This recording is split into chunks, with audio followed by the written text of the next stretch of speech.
Bonjour les amis pour ce numéro 3 du billet de la bourse sans stress. Alors, le programme aujourd'hui, où est-ce que nous en sommes donc à la clôture du vendredi 20 avril 2018. On va regarder donc le marché américain, qu'est-ce qui s'est passé sur les 4 indices que je suis. Que nous dit la roue sectorielle? Donc il y a eu quelques modifications, on a eu ce qu'on appelle des rotations sectorielles, on va voir ça. Et puis, comme à chaque fois, hein, donc les secteurs ou sous-secteurs que je suis. Voilà, après vous ferez comme vous voulez. Alors, on revient sur la volatilité, hein, donc à travers le VIX, hein, bien connu, je vais m'en reparler, hein, l'indice de la peur et blabla. Bon.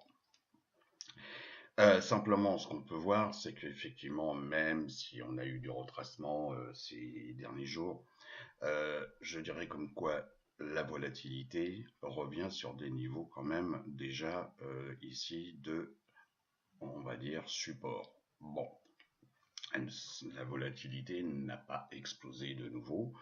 On est bien entendu sur des valeurs plus élevées qu'on a pu rencontrer, sur lesquelles on s'était habitué. Bon, en tous les cas, pour les options, c'est loin d'être mauvais parce que la volatilité donc donne toujours des opportunités sur les primes, surtout quand on est vendeur donc d'options.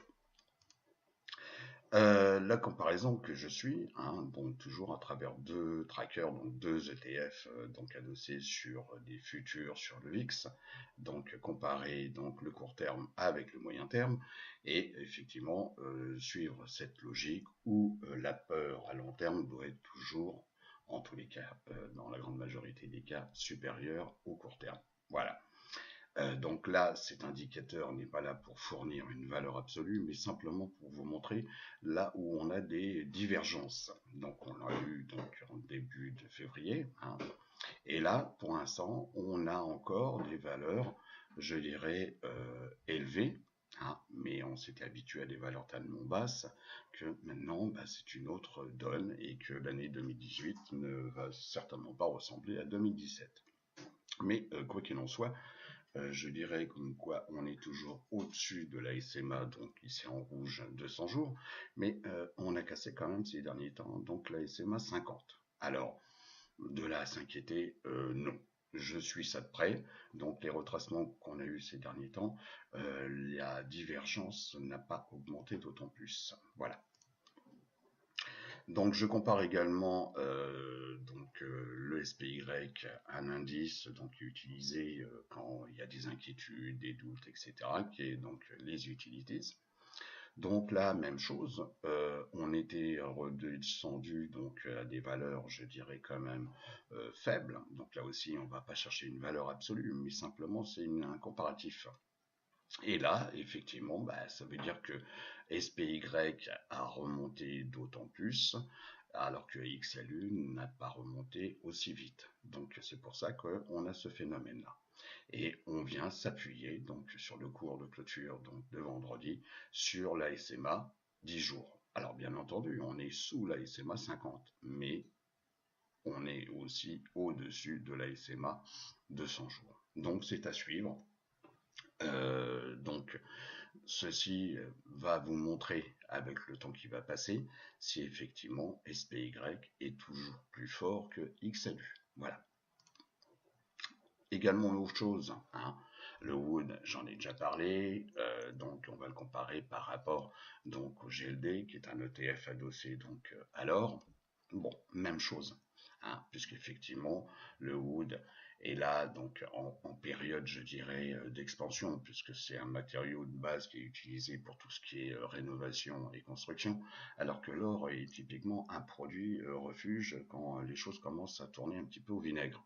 Bon, et on voit comme quoi effectivement le Wood est, je dirais, est plus fort, hein, donc le momentum du Wood est plus important que celui de l'or. Donc on est toujours au-dessus de la SMA 10 jours, qui elle-même est au-dessus de la SMA 50 jours, et qui elle-même est au-dessus de la 200 jours. Donc pour l'instant, je dirais que on ne peut pas dire comme quoi on soit dans un état où voilà, on va directement vers le crash ou etc. C'est à suivre. On peut douter parfois, bien sûr, Hein, comme je vous l'ai dit tout à l'heure, 2018 sera certainement une année totalement différente de 2017. Comparer également, même chose, hein, donc le SP500, donc le SPY, hein, qui est l'ETF adossé sur le SP500, donc le SPX, et on le compare par rapport à l'or. Bon, même chose, on a eu effectivement une période de retracement où l'or était prépondérant, hein, puisque c'est le dénominateur, donc était prépondérant par rapport à l'évolution donc de SP500. Bon, là on est reparti dans l'autre sens. On vient donc sur le cours de vendredi se positionner sur la SMA, puisque le clôture correspond à la SMA 200. Bon, est-ce qu'on va continuer à remonter? Non, dans ce cas-là, ça voudra dire comme quoi la confiance dans le SP500 sera bien plus importante, excusez-moi, que dans l'or. Bon, on verra bien. Bon, toutefois, vous noterez également qu'on est vu taper sur la SMA 50. Bon, donc à suivre, à suivre. Les marchés US, donc à travers donc 4 ETF, qui sont adossés soit sur le SP500, sur le Dow Jones Industrial, sur donc le Nasdaq 100 et le Russell 2000. Bon. Alors, le SP500, on va voir son évolution. Vous voyez comme quoi, la dernière lettre, donc la lettre numéro 2, donc on était donc au début avril. Bon, on est venu s'appuyer sur donc la ligne de tendance ici, hein, donc puisqu'il y en a deux, donc ça fait un canal. Et on était venu également rebondir sur la SMA 200. Et de là, effectivement, action-réaction, on est revenu donc sur des valeurs plus hautes. Bon. Et on avait dépassé ici, donc je vous rappelle, ça aussi ça fait partie des choses que je suis, donc le plus bas de 2018, donc de janvier 2018. Donc on est monté, on est revenu ici tester une zone puisqu'on avait un gap, on est venu le combler, et là, retracement, swing low, et on vient donc vendredi clôturer au-dessus de la SMA 10, ok. Donc on s'est appuyé sur les SMA 10, et là on n'a pas encore franchi, hein, puisqu'on l'a franchi ici, mais là on n'a pas de nouveau refranchi la SMA 50. Bon, mais regardez toujours également la tendance, le trend donc de la SMA 200. Bon, elle est quand même claire. Voilà, c'est tout ce que je peux dire. Et on est toujours à l'intérieur de ce canal haussier.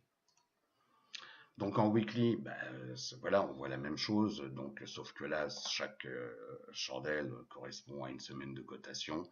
On voit bien ce canal haussier, ok.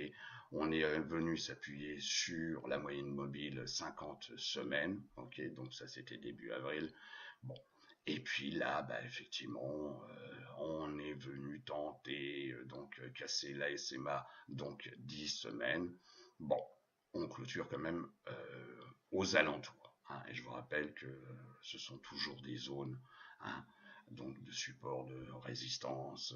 Concernant les SMA, c'est pareil. Donc, on est dans cette zone. Bon, et la semaine prochaine, ce sera une nouvelle semaine. Mais pour l'instant, rien d'alarmant, et je dirais comme quoi, même chose. Hein, les deux moyennes mobiles, vraiment très long terme, donc vraiment ça c'est du long terme, c'est la 200 semaines, et la 50 semaines, elle est là, et les deux sont dans la même direction. Le Dow Jones, même chose, hein, voilà, on est venu s'appuyer sur donc la moyenne mobile ici, puisque on est, je vous rappelle, en one day, donc on est venu s'appuyer sur la 200 jours. On avait cassé donc un canal haussier ici avec les deux lignes bleues, donc les deux lignes de tendance. Bon, et on est revenu la franchir ici, et hop, action, réaction, et on est venu là aussi s'appuyer donc sur la SMA, donc 10 donc jours, ok.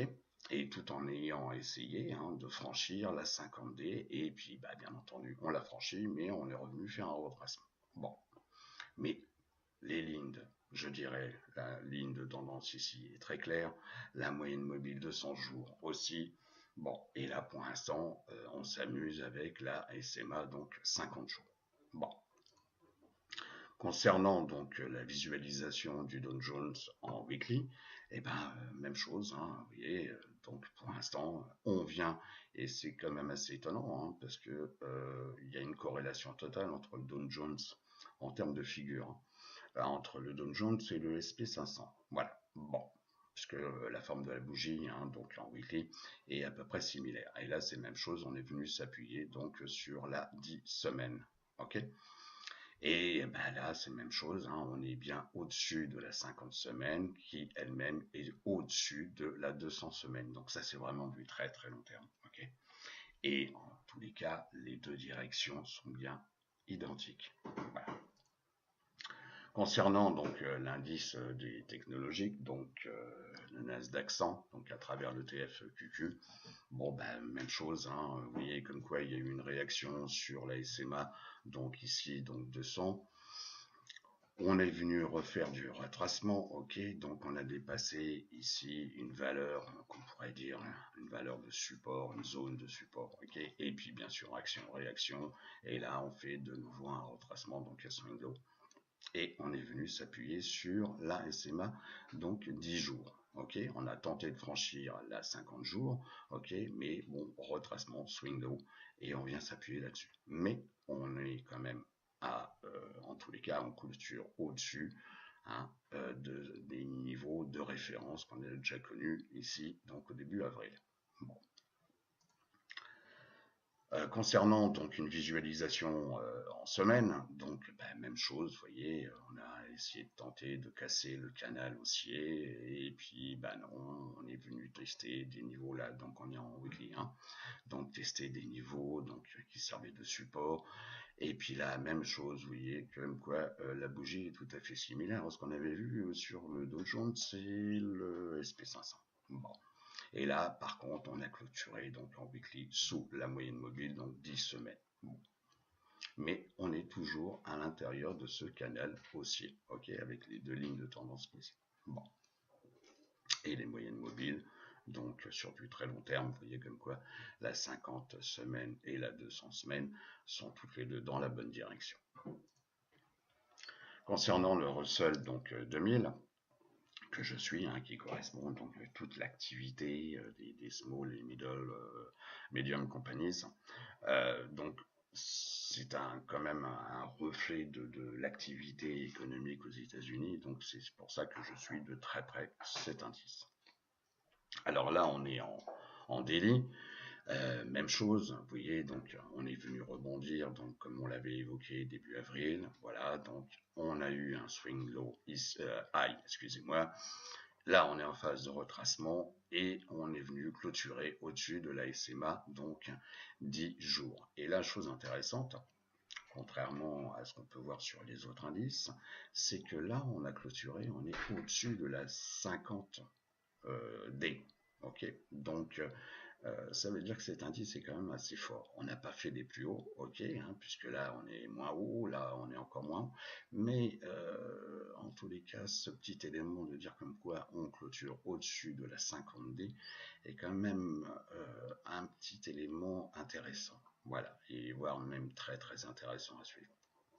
Donc là, la SMA 50D est bien au-dessus de la 200D, et pour l'instant, je dirais comme quoi c'est assez clair. On a quand même, est-ce que ça va durer? Je ne sais pas, c'est le temps qui me le dira, mais en tous les cas, on a une visualisation qui est très claire. Si on regarde maintenant en semaine, c'est pareil, vous voyez, on est venu taper, donc rebondir plusieurs fois sur la 50 week. La 50 week est bien montante, la 200 week aussi, et puis là, oui, même chose, on a exactement le même type de bougie, hein, j'en parlerai un jour, mais bon, pour l'instant, on a la même bougie, ok, et on a clôturé au-dessus de la 10 semaines. Bon, et la 10 semaines est bien au-dessus de la 50 semaines, et la 50 semaines est bien au-dessus de la 200 semaines. Donc pour l'instant, les éléments catastrophiques, on peut toujours en trouver, ouais, mais ce qu'il faut regarder aussi parfois, c'est les éléments positifs. Et pour l'instant, on ne peut pas dire comme quoi il en manque, il y en a bien.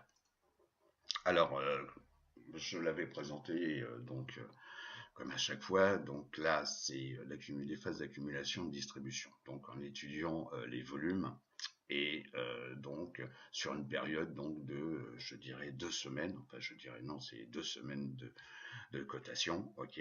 Donc ce qui fait 10 jours hein, de trading. Donc là, on a les indices à travers les ETF, on a donc les valeurs de clôture, on a vendredi, il s'est passé ce qui s'est passé, il y a eu une petite phase de correction, ok, donc ça c'est le pourcentage de la correction en termes de changement de prix. Et là, donc, on a l'évolution du prix donc sur une semaine de cotation. Bon, et vous voyez comme quoi, ce qui n'était pas le cas hein, quand je vous ai présenté ça au début avril, on a quand même des valeurs positives. Alors bon, effectivement, hein, c'est pas 40%, mais en tous les cas, oui, hein, on a quand même 0,37, on est quand même positif, on est positif ici sur les SP500 et sur le QQ qui est toujours très réactif, et on est quand même positif. Bon. Et celui qui quand même sort bien son jeu, c'est le Russell 2000. Donc c'est pour ça que je vous ai dit tout à l'heure, c'est quelque chose que je suis de très près. Voilà. C'est quand même un indice qui est sur le reflet de l'économie américaine, hein, concernant des sociétés travaillant essentiellement sur le marché américain. Et là, vous avez également quelque chose d'important, c'est le pourcentage d'évolution des volumes.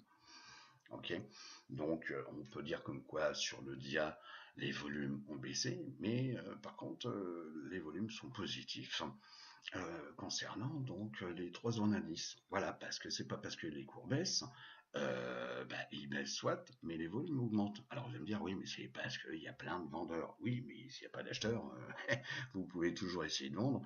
Il n'y aura personne pour vous prendre ce que vous avez. Donc là, c'est intéressant, c'est que les volumes ont quand même augmenté.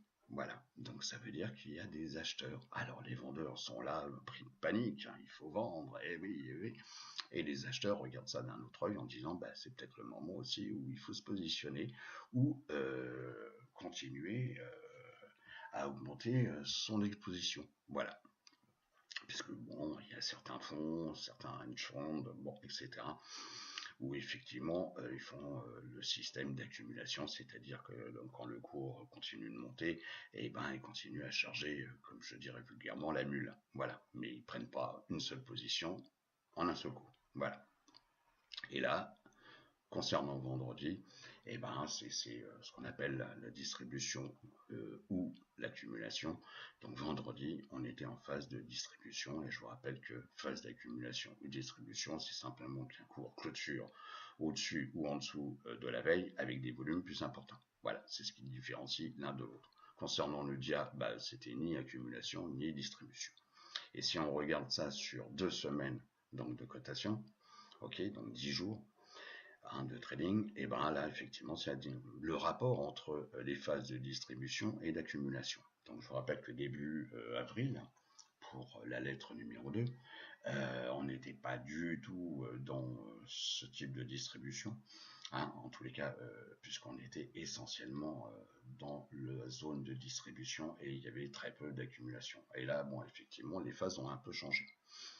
Donc, comme en plus on a rajouté aujourd'hui, donc le vendredi, donc une phase de distribution, les compteurs ici ont augmenté.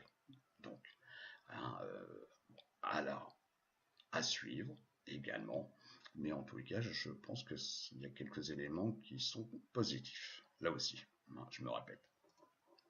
Alors la roue sectorielle, donc ça je remets à chaque fois, hein, donc la vitesse, hein, savoir où en est le marché, hein, la roue sectorielle étant donc un indice avancé donc de l'activité économique. Et bien entendu, la roue sectorielle est votre ami. Alors, bien entendu, sur les zones, sur le timing, donc où on va regarder cette fameuse roue sectorielle, là aussi je le dis, mais je me répète, hein, je pense que la répétition est la mère du succès. Et c'est simplement de matcher son analyse avec le type d'investissement. C'est-à-dire que si vous investissez réellement sur du très long terme, c'est sûr que ce qui se passe sur 3 mois n'a pas forcément un grand intérêt pour vous. Voilà, c'est ça que ça veut dire. Si par contre vous êtes plus, je dirais, enfin un trader sur du moyen terme, à partir de ce moment-là, ce qui se passe sur du très très très long terme n'est pas en rapport avec ce que vous êtes en train de faire en team de trading. Donc à partir de ce moment-là, il faut regarder sur des échelles de temps plus courtes. Donc du 3 mois, du 6 mois, voilà. Ok, c'est très très très important. Alors la roue sectorielle, vous la connaissez, donc avec tous les trackers, donc tous les ETF qui correspondent à un secteur. Ok. Donc là, vous voyez, les choses ont changé depuis 15 jours. Donc là, on est sur du 3 mois. C'est marqué ici sur du 3 mois.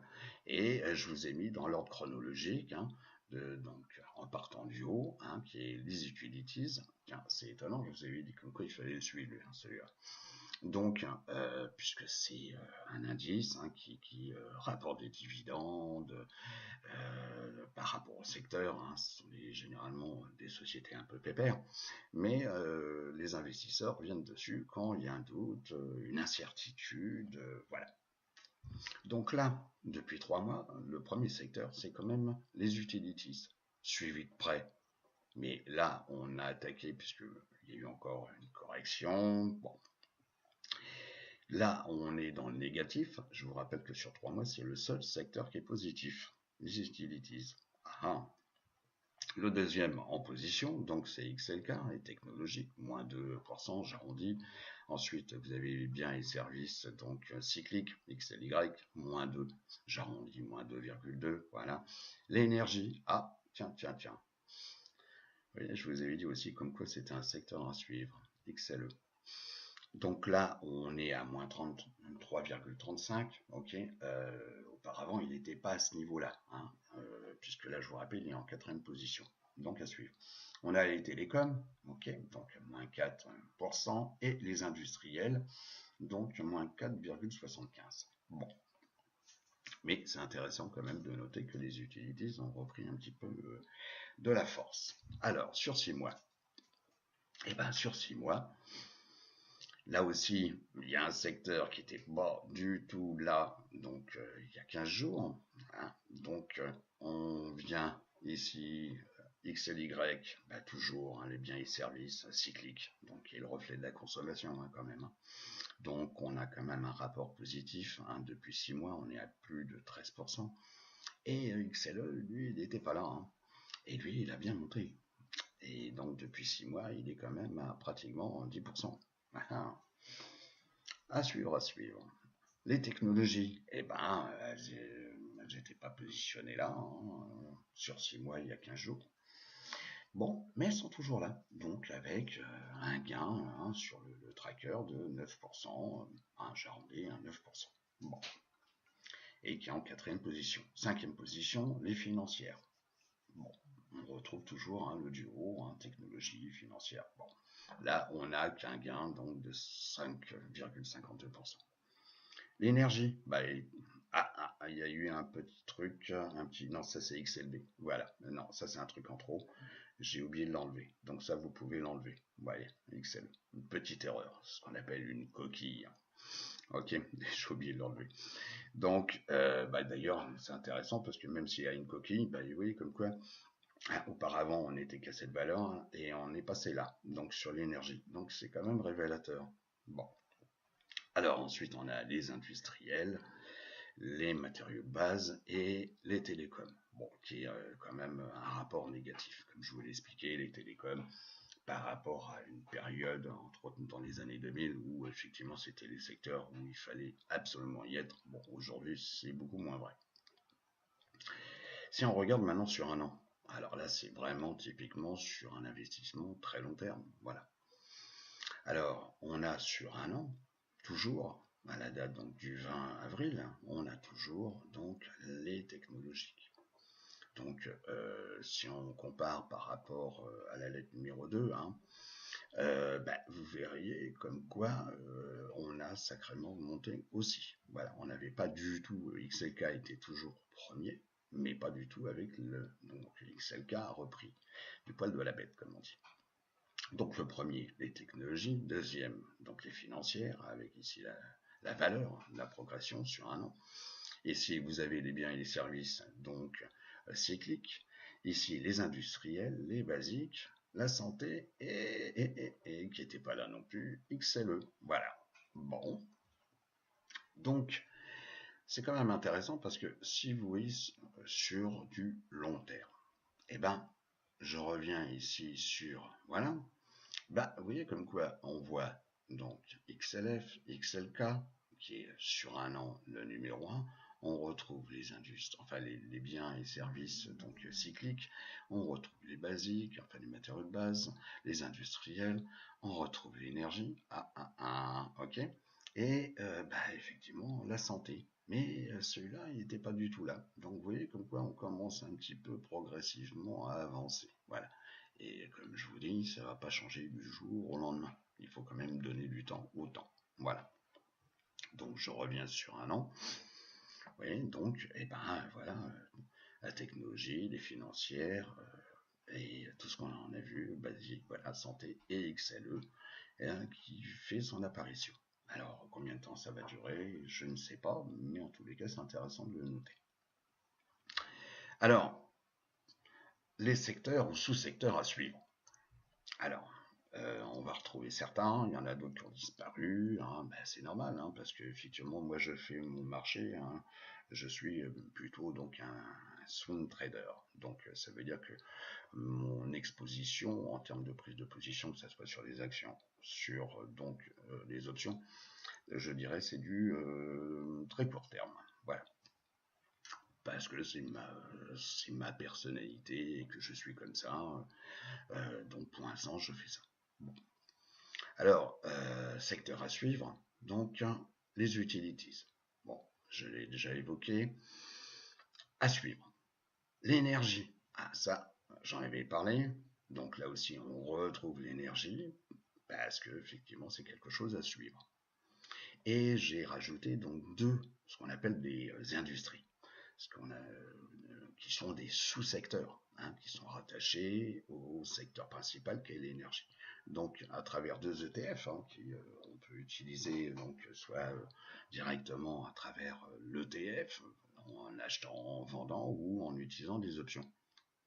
Donc il y en a deux que je vous ai mis, hein, deux sous-secteurs. Donc c'est XOP, voilà, donc c'est tout ce qui est exploration et gaz et oil, ok, donc le pétrole, et l'USO, hein, qui est donc sur le oui, le crude, voilà, c'est qui est adossé sur le crude.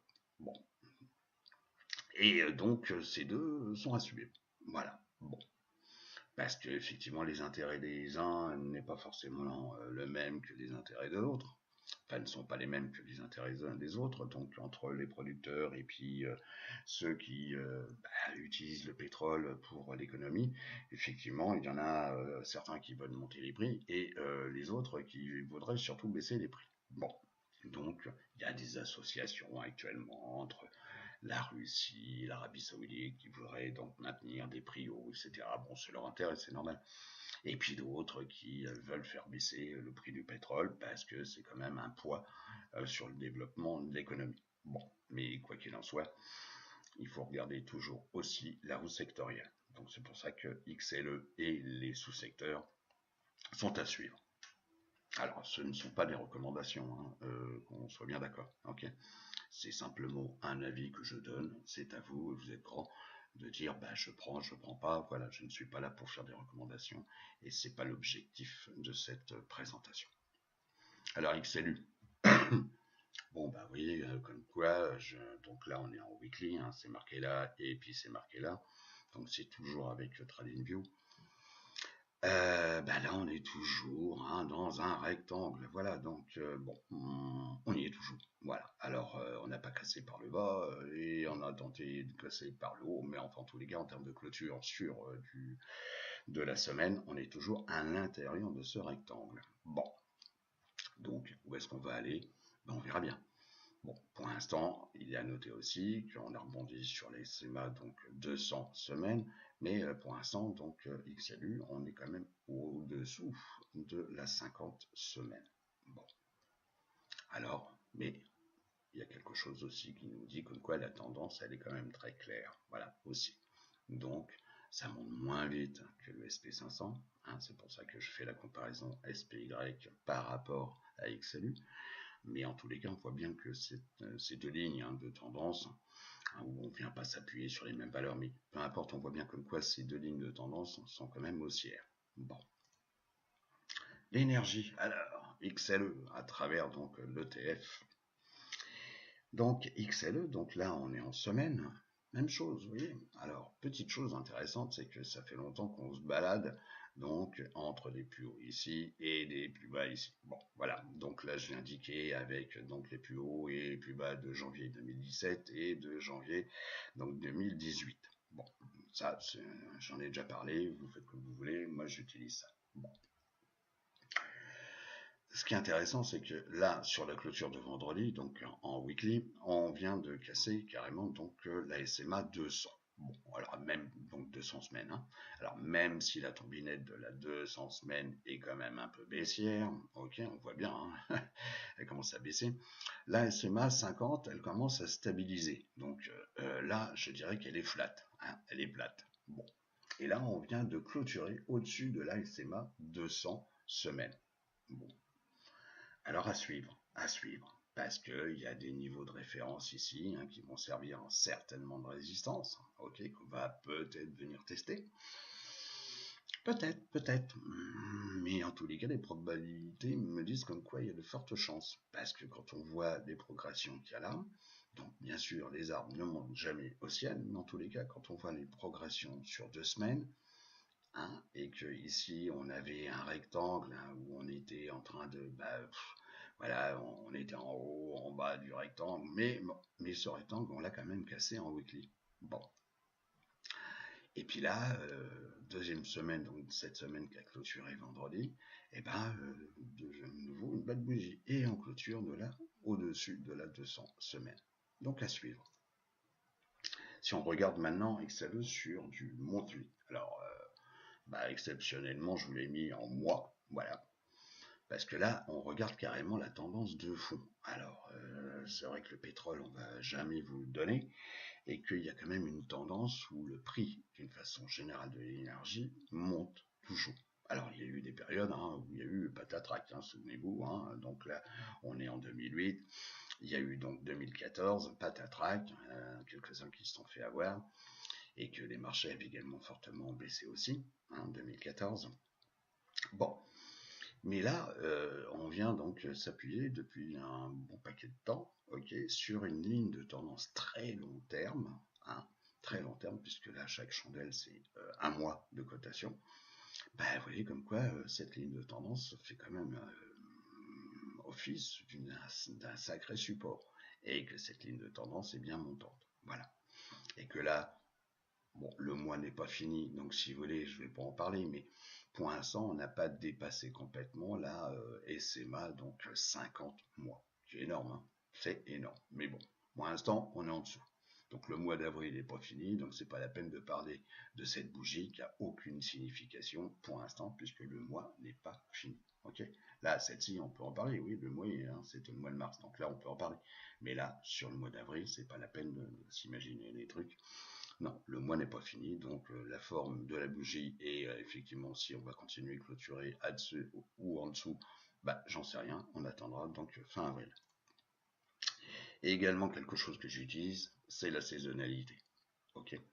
Donc ça c'est la distribution en termes de probabilité. Enfin comme je l'ai dit, ça dépasse même le stade de la probabilité parce que c'est factuel. Donc où effectivement là entre les mois où le cours a clôturé plus haut qu'il n'avait commencé, ok, et celui-ci sur une période d'analyse qui va de 2009 à 2017. Pourquoi j'ai arrêté 2017? On n'a pas fini 2018, donc comparer des choses qui ne sont pas finies, ça sert strictement à rien. Donc et on voit comme quoi effectivement l'énergie. Donc généralement au mois de janvier, c'est pas un mois propice où le cours finit plus haut qu'il n'a commencé. Que février, mars, avril sont des mois où effectivement le cours clôture au-dessus de ce qu'il n'a commencé. Bon. Et ceci avec un rapport de 67, allez on va arrondir 70%. Bon. Ok. Si on revient ici sur le slide, bah, vous verrez comme quoi en janvier, effectivement, on a clôturé au-dessus de ce que on avait commencé au mois de janvier, alors que février, c'est tout l'opposé. On a clôturé bien plus bas, donc que le mois avait commencé. Et puis là, mois de mars, eh ben, on est un peu donc on a clôturé plus haut que le début du mois, au mois de mars. Bon, on revient ici. Bah là, tout compte fait, on était dans cette partie-là, puisqu'on a bien clôturé au-dessus, donc hein, au-dessus du début du mois. Donc ça veut dire que on est dans la partie des probabilités où effectivement, bah, on est un peu l'opposé. Et puis là, pour février, on est carrément à l'opposé aussi, puisque généralement au mois de février, on clôture plus haut que le début du mois. Alors que là, on a clôturé bien plus bas. Bon, mars, on est bien en adéquation avec ce pourcentage. Et ben, on va voir à la fin du mois d'avril si ceci correspond à, en tous les cas, sur le comparatif d'année en année, hein, sur l'évolution du cours, donc entre la fin et le début du mois. Bon. Le sous-secteur XOP, donc c'est hein, l'exploration du gaz et du pétrole. Bon. Donc à suivre. Donc là, on est en weekly.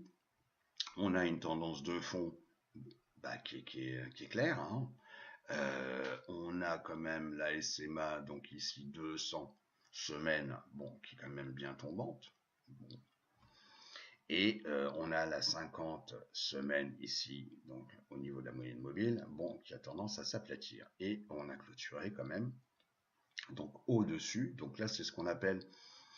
Alors, on l'utilise rarement, hein, donc en étude sur le weekly, mais en tous les cas, moi je l'utilise. Donc là, étant donné que le cours a clôturé au-dessus de la SMA, 50 semaines, que la moyenne mobile 200 semaines est au-dessus de la 50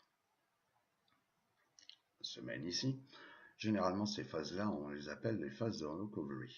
Bon, donc ça ne veut pas dire qu'on va casser à la hausse la SMA 200, mais c'est une phase de recovery. Alors que là, on était quand même bearish, hein, puisque effectivement les deux moyennes mobiles sont bien descendantes. Le cours est en dessous de la moyenne mobile 50 semaines et la 50 semaines, elle est en dessous de la 200 semaines. Donc là, c'est ce qu'on appelle une phase bearish. Ok. Bon. Alors que là, la SMA 50, donc semaine, commence à s'aplatir. Bon, la 200 semaines, qui est quand même très... il faut du temps hein, pour qu'elle change de direction, qu'elle s'aplatisse, qu'elle remonte. Bon, mais en tous les cas, on est en dessous. Bon, alors est-ce que on va...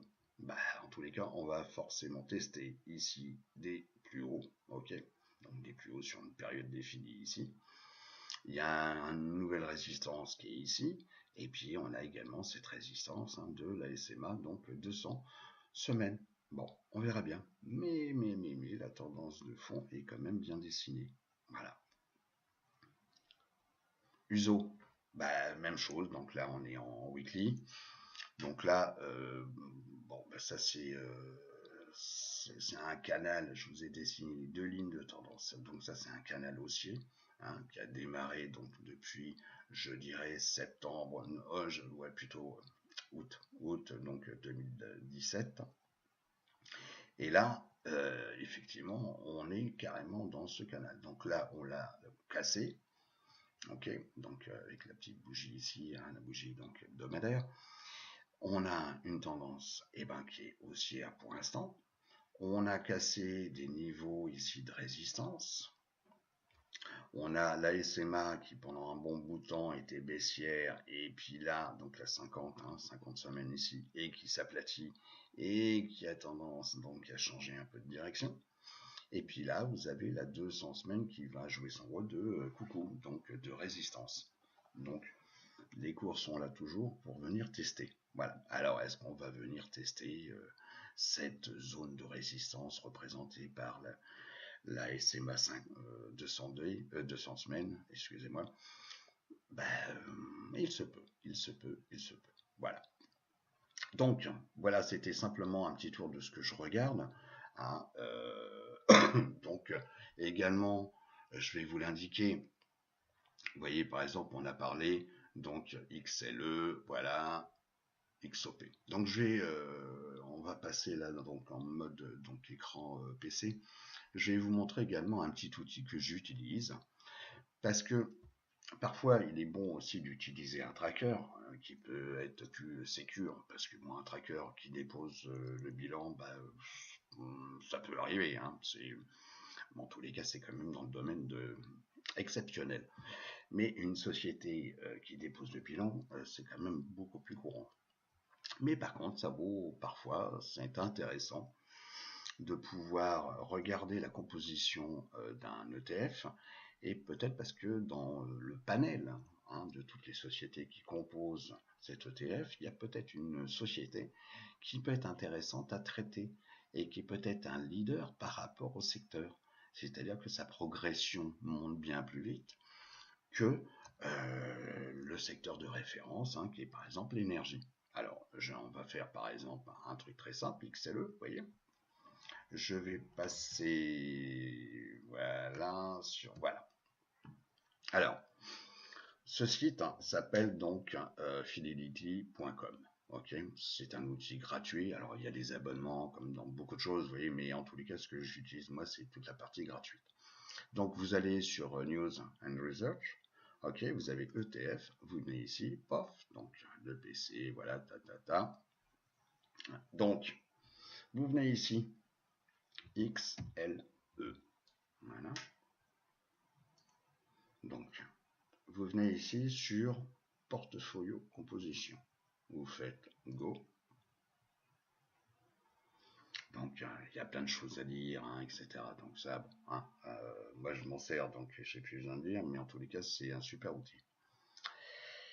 Et donc là, vous allez avoir les sociétés qui composent, donc vous voyez comme quoi XLE, c'est essentiellement des sociétés basées donc aux États-Unis. Ok, donc 98%.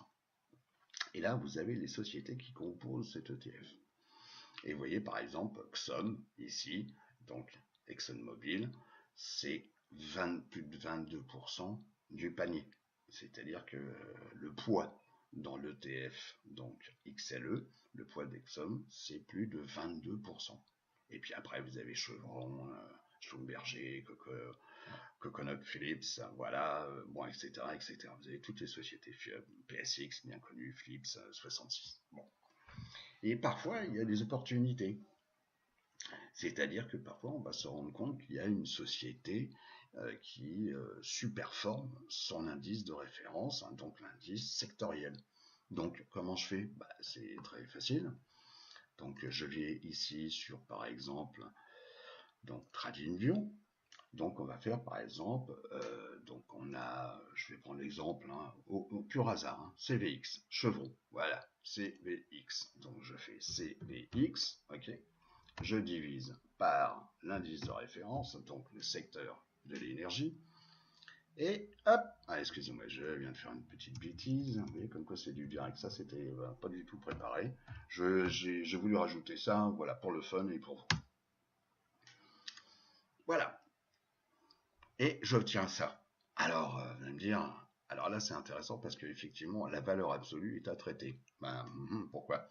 Parce que simplement, vous avez donc le numérateur, le dénominateur. Donc, si la société monte plus vite que son indice sectoriel, ça veut dire que le sous-jacent, donc la société CVX, est plus réactive. Et là, on voit bien comme quoi le rapport, si par exemple XLE monte de 1%, donc là je suis en weekly, si XLE monte de 1%, et CVX, lui, va monter de 1,67%. Ok? Donc, c'est peut-être intéressant. Et puis, on voit bien comme quoi, effectivement, sur du weekly, la société c'est CVX, et on vient ici de casser donc à la clôture, ok, bon, sous la SMA 50 semaines, mais la 50 semaines est quand même bien au-dessus de la 200 semaines, voilà, et que là, effectivement, on a une nouvelle tendance, il y a eu des périodes de vaches maigres, ok, mais là, on a bien cassé aussi bien la SMA, donc 50, la 200 semaines, etc. Et puis ensuite, la 50 semaines a cassé à la hausse, la 200. Donc, il y a peut-être des choses à faire. Voilà, je vous dis pas comme quoi il faut le faire. Vous êtes assez grand pour décider, mais moi, en tous les cas, je regarde ça après. Voilà. Donc, on peut regarder, vous voyez ça en délit, bon, bah voilà. Alors là, vous allez dire, ah, c'est moins fashion. Ok, oui, oui, bah oui, parce qu'on est dans une phase de congestion là, depuis un certain temps. Ok, bon. Là, on a eu une action, une réaction. Bon, voilà. Donc, je dirais à suivre, à suivre, à suivre. Voilà, tout simplement. Donc là, je vous ai donné un petit outil qui peut être utile ou pas, hein, vous en ferez ce que vous voulez, mais c'était simplement vous transmettre et vous communiquer ce que je fais et ce que j'utilise. Voilà. Donc on revient sur la présentation. Donc on a vu beaucoup de choses. Et puis en tous les cas, j'espère que ce sera utile pour vous. Et je vous dis à très bientôt. Au revoir les amis.